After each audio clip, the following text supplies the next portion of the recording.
เออฉีดลูกหลานมึงเงินเมียนเขาต้องมาฉีดเอาลูกกูนั่นเรื่องยังบ่เกิดอย่าเผาคิดไปเองอยากกินปูนหล่อนทอง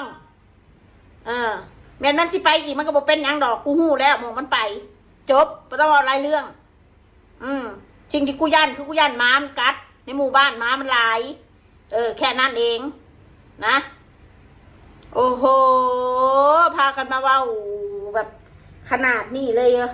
ยิ่งใหญ่โตเป็นสาวเดียวกันนู่นเดียวกันนี่โอ้ยครอบครัวชูคือสิเคยเจอมาเนาะลูกหลานชูคือสิพากันเป็นพ่อวอ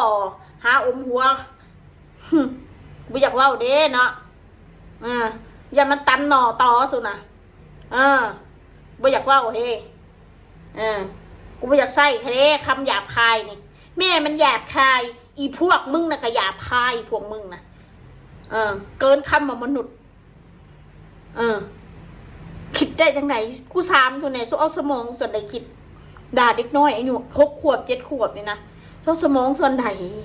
แทนดีชุดสิบอกสมนต่อไปเจ้าก็ต้องระมัดระวังเด้อน้องเขาโตขึ้นเรื่อยๆต้องค่อยเบิ่งอย่าให้ขาดสายตานี่มันเป็นคำสุภาพมันเป็นคำมวลฟังแล้วมวลคอมเมนต์แล้วอ่านแล้วมันถูกใจมันมวลมันก็เก็บเอามาคิดอาจจะเมนความเผินว่าเมนชุดสิมาว่าลามโซเมียนฉีดยาคุมเมียนนะ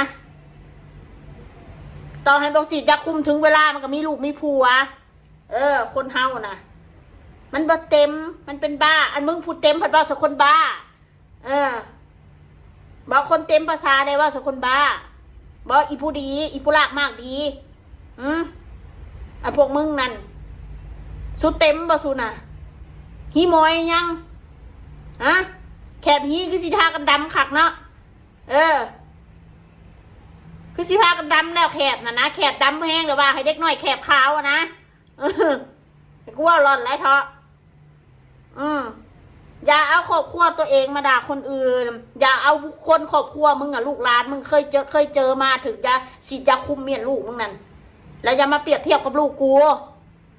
ถึงกูสิบ่รวยกูบ่มียังให้ลูกกูกูก็สิเลี้ยงให้มันดีที่สุดเรื่องลูกกูมันอยู่ในสายตากูตลอดกูบ่ได้ให้กูได้มาเห็ดใส่ลูกกูแน่นอนกูเป็นแม่ชุดจำใส่กระโหลกมีหางคือสูนไหนเด้อกระโหลกมีหางสูนั่นกระโหลก4 ขาสูนั่นจำไว้ดีๆโถน่าสังเวชเหลือเกินเนาะพวกมึงนี่เนาะพอได้จังหวะเสียบ